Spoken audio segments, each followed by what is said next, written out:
పోషకాహారంపై అవగాహన పెంచడం, ఆరోగ్యాన్ని మెరుగుపరచడం, సామాజిక సాధికారత సాధించడం లక్ష్యంగా మహిళా శిశు సంక్షేమ మంత్రిత్వ శాఖ పోషణ్ పక్వాడా జాతీయ స్థాయి పక్షోత్సవాలను నిర్వహిస్తోంది.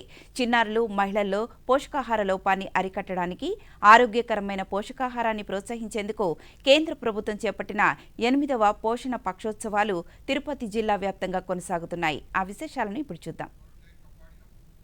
అంగన్వాడీ కేంద్రాలలో గర్భిణీలు, బాలింతలు, చిన్నారులకు పోషకాహారం అందించేలా కేంద్ర ప్రభుత్వం పోషణ్ అభియాన్ను అమలు చేస్తోంది. అందులో భాగంగా తీసుకునే ఆహారంలో పోషక పదార్థాల ప్రాధాన్యతను తెలియజేస్తూ ప్రత్యేక అవగాహన కార్యక్రమాలను పోషణ్ పక్వాడాలో నిర్వహిస్తున్నారు.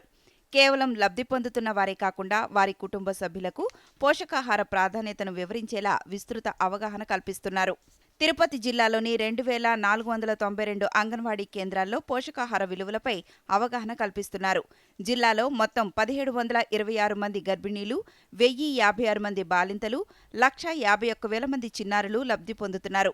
జిల్లాలోని శ్రీకాళహస్తిలోని ఓటేరు కాలువ అంగన్వాడీ కేంద్రంలో పోషణ్ పక్వాడా అవగాహన కార్యక్రమాలు నిర్వహిస్తున్నారు. అంగన్వాడీ కేంద్రాలలో అందిస్తున్న పోషకాహారంతో ఎంతో ఆరోగ్యంగా ఉన్నామంటున్నారు లబ్ధిదారులు.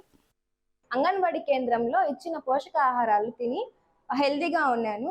డెలివరీ కూడా హెల్దీగా అయ్యాను. బేబీ కూడా హెల్దీగా ఉన్నింది.